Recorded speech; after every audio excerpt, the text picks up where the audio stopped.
इयत्ता 6वीं मराठी। बच्चों, इस वीडियो में हम देखने जा रहे हैं हमारा मराठी टेक्स्ट बुक का 6th लेसन। हे खरे खरे वावे। हे खरे खरे मतलब क्या होता है? सच। ये सच सच वावे हो जाना चाहिए, ये सचमुच में हो जाए। चलो देखते पोयम। हवेवरी त्या होत स्वारमी, अवकाशी विहरावे, मनात माझ्या नेहमी येते मी पक्षी व्हावे। हवेवरी मतलब हवे पर, हवा पर। हवेवरी त्या होत, हवे पे होते हुए, स्वार मी सवार मतलब राइडिंग करना। मैं हवा के रथ में चढ़कर या हवा पर क्या हो जाए? सवार होकर अवकाशी विहरावे। अवकाश, आकाश का जो पोकळा यानी खाली जगह, अवकाशी विहरावे। विहरावे मतलब आकाशात उडावे, उड़ने means fly in the sky. हवे पर होकर, सवार करके या ट्रैवल करके, राइडिंग करके मैं आसमान में विहरावे मतलब उड़ना चाहता हूँ। या लड़की बोल रही है तो उड़ना चाहती हूँ। मनात माझा नेहमी येते मी पक्षी व्हावे। माझा मनात नेहमी असं वाटते की मला कि मी पक्षी व्हावे। मेरे मन में ऐसा मुझे नेहमी, नेहमी यानी अक्सर, हमेशा ऐसा फील होता है कि मैं क्या बन जाऊं? पक्षी हो जाऊं। नेक्स्ट स्टॅन्झा देखो। दव बिंदू होऊनी पहाटे गवतावर उतरावे। दव बिंदु, दव बिंदु मतलब ड्यू ड्रॉप्स। ठंडी के मौसम में सुबह सुबह उठ के अगर आप घास के ऊपर, जो घास के पत्तों के ऊपर वगैरह देखोगे तो आपको ओस की बूंदे दिखाई देगा, ड्यू ड्रॉप्स। दव बिंदु होऊनी पहाटे, पहाटे म्हणजे सकाळी, सुबह सुबह, अर्ली मॉर्निंग। गवतावर, गवत घास, घास के ऊपर उतरावे, उतर कर आ जाऊं मतलब ओस की बूंद बनकर मैं घासों पर उतरकर उसके पत्तों पर बैठ जाऊं। सूर्य प्रकाशे वाफ होऊनी पुन्हा पुन्हा परतावे। सूर्य प्रकाश यानी सूर्य के रोशनी के मदद से या सूर्य प्रकाश के वजह से, वाफ होऊन यानी फिर से इवापरेट होकर, वेपर बनकर, वाफ यानी वेपर बनकर, पुनः पुनः फिर से परतावे वापस चले जाऊं मतलब ओस की बूंदे बनकर पत्तों में बैठ जाऊं और वापस वो सूर्य प्रकाश के, सूर्य किरण के वजह से, सूर्य किरण के वाम्थ, गर्माश की वजह से फिर से वाफ बनकर आसमान में चले जाऊं और फिर से धरती पर पानी या बूंदे बनकर वापस आऊं। क्षितिजावरचे गडद रंग में ढग होऊनी झुलावे। क्षितिज, क्षितिज मतलब हॉराइजन, वो इमेजिनरी लाइन या वो ऐसा फील होने वाला लाइन, जो ऐसा फील होता है हमें कि आसमान और सागर दोनों एक दूसरे को छूते हैं, वैसा फील होने वाला जो अनरियल, जो रियल नहीं सा जो लाइन है, उसे कहते हैं होराइजन, क्षितिज। क्षितिजावरचे गडद रंग, जब हमें सूरज डूबते हुए हमें दिखाई देते हैं। आप लोग सनसेट देखने के लिए समुद्र के किनारे जाते हैं, सूरज समुद्र में डूबते हुए आपको नज़र आता है, जो असली में नहीं है। वो जहाँ पर जो डूबते हैं ऐसा जो फील होता है, वहाँ का जो लाइन है, वो लाइन को क्षितिज या होराइजन कहते हैं। वहाँ पर जब सूरज का डूबते वक्त, सूरज का उगते वक्त बहुत ही सुंदर लाल, एकदम डार्क कलर आपको दिखाई देगा। तो क्षितिजावरचे गडद, गडद मतलब बहुत ही डार्क रंग में ढग होऊनी झुलावे, वहाँ पर ढग होकर, ढग क्या है? बादल, बादल बनकर मैं झूलूं। बादल क्या करते हैं? क्षितिज के एरिया में, होराइजन की जगह क्या करते रहते? यहाँ वहाँ झूलते हैं। उसी तरह मैं भी बादल बन जाऊँ और वहाँ झूलूं। भरारणारा होऊन वारा चंद्राशी खेळावे। भरारणारा म्हणजे वेगात पळणारा, वेगात वेगात वाहनारा, बहुत ही वेग में, स्पीड में उड़ने वाला हवा।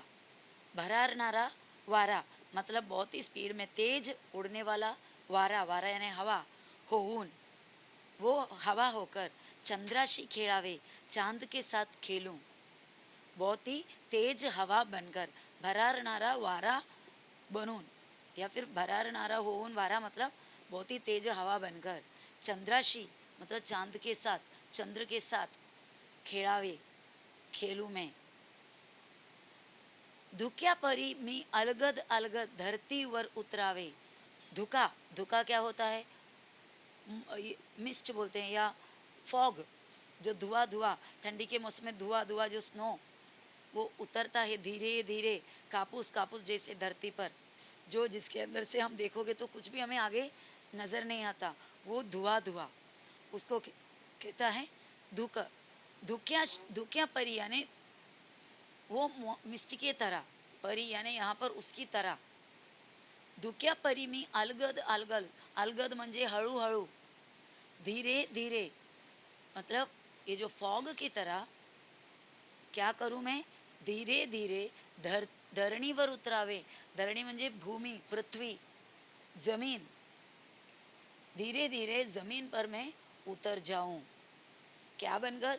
धुका, धुका यानी मिस्ट, फॉग बनकर धीरे धीरे, अलगद अलगद मीन्स धीरे धीरे, हळूहळू मी धरणीवर उतरावे।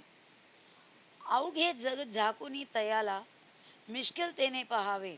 सारे जग झाकून मतलब जाकर देखे, उसे कैसा देखना है? मिश्किलतेने, मिश्किलतेने मतलब बहुत ही नॉटीनेस से, बहुत ही मिस्चीवियस से, बहुत ही मस्ती से उसे देखूं, पहावे म्हणजे देखूं। ऊर्जेचा तो स्रोत सूर्य मी अगदी जवळून पहावा, काळोखाला चिरत चिरत मी सूर्यकिरण व्हावा। ऊर्जेचा, ऊर्ज मीन्स एनर्जी, कौन सा एनर्जी की बात कर रहे हैं यहाँ पर? Heat energy, warmth, light energy. ऊर्जेचा तो स्रोत, स्रोत म्हणजे सोर्स, जहाँ से चीज़ें मिलती है हमें। सनलाइट कहाँ से मिलता है? या ऊर्ज, वो एनर्जी, सभी एनर्जी का स्रोत, सोर्स, मेन सोर्स क्या होता है? सन।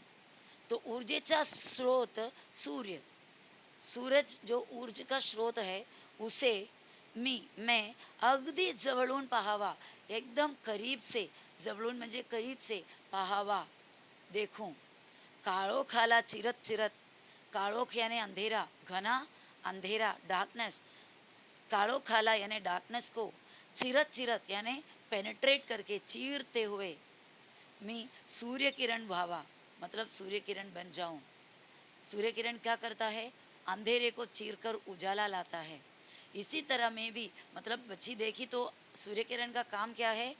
अंधेरे को, काळोखाला चिरायचं काम है, मतलब चीर के बाहर रोशनी को लाने का काम है। इतना नेक काम सूरज कर रहा है, तो बच्ची ये चाहती है कि क्या बन जाऊं? वो सूरज बन जाए। निसर्गातल्या रंगामध्ये मी रंगून व्हावे।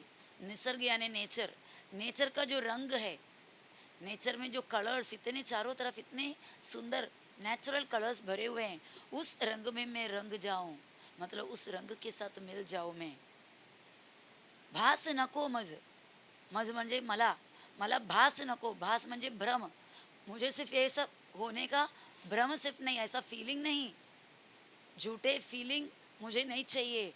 तुम्हा सांगतो, तुम्हाला मी सांगतो, तुमसे ये बोलती हूँ कि हे खरे खरे वावे, जो कुछ भी मैं चाहा वो सब मुझे सच में सचमुच में चाहिए। ऐसा नहीं जस्ट फीलिंग, सिर्फ धोखे में नहीं चाहिए, भास नहीं चाहिए, मतलब भ्रम नहीं चाहिए, मुझे असली में सचमुच में ये सब कुछ चाहिए। किसने लिखा ये कविता? सुमति पवार। बच्चों, आई होप आप लोगों ने एंजॉय किया होगा पोएम को। फिर से एक और बार देख लेना मीनिंग, अगर डाउट्स रहा, अगर क्लियरली नहीं समझ में आया तो ठीक है। अब मैं यहाँ पर कुछ क्वेश्चंस पूछती हूँ, आप वो क्वेश्चन को लिख कर लेना और उसका आंसर खुद से ढूंढ कर मुझे सेंड करना। ओके, पहला सवाल, कवयित्रीला, कवयित्री मतलब क्या होता है? पोएटेस। कवयित्रीला अवकाशात कसे फिरावेसे वाटते? कवयित्रीला अवकाशात कसे फिरावेसे वाटते? चलो मतलब भी बता देते। कवयित्री यानी पोएटेस, पोएटेस को आसमान में कैसा फिरने का, घूमने का कैसा करना है ऐसा लगता है. वाटते म्हणजे लगता है. सेकंड क्वेश्चन, कवयित्रीला गवतावर कसे उतरावेसे वाटते, म्हणजे काय बनून उतरावेसे वाटते. कवयित्री को गवत यानी घास के ऊपर कैसा उतरने का दिल करता है. थर्ड क्वेश्चन, धुके बनून, धुका मैंने बताया क्या है, स्नोफॉल या क्या बोलते हैं धुआ धुआ जो फॉग. धुके बनून कवयित्रीला काय करावेसे वाटते. धुका बनकर कवयित्री को क्या करने का ऐसा लगता है. कवयित्रीला सूर्यकिरण का वावेसे वाटते, सूर्यकिरण क्यों बनना था उसे. सोचो और एक्सप्लेनेशन जो दिया हुआ ध्यान से सुनो, आपको जवाब मिल जाएगा. कवयित्रीला सूर्यकिरण का वावेसे वाटते, कवयित्री को सूर्यकिरण क्यों बनना चाहिए ऐसा लगता है. ऊर्जेचा स्रोत कोणता आहे, ये तो आप फटाफट लिखेंगे. ऊर्जा का, एनर्जी का स्रोत, सोर्स कौन सा है. कवयित्रीला कशात रंगून वावेसे वाटते, कवयित्रीला किस में रंग में, कौन से रंग में रंगने के लिए दिल करता है. अब कवितेतून शोधा हे शब्द, मतलब सिंगल वर्ड ढूंढना है कविता के अंदर से. काळोखाला चिरणारा, कोणते लिहा. आकाशात जुळणारा, कोणते लिहा. ऊर्जाचा स्रोत असणारा. नेक्स्ट फोर्थ वन, धरणीवर उतरणारे. फिफ्थ वन, चंद्राशी खेळणारा. नेक्स्ट, अवकाशी विहरणारा, गवतावर उतरणारे. ठीक आहे. आता तुम्ही सांगा दवबिंदू कसा परतणार आहे. ये आपको खुद से लिखना पड़ेगा. दवबिंदू कसा परत येणार आहे या परतणार आहे. दवबिंदू किस तरह वापस आएगा.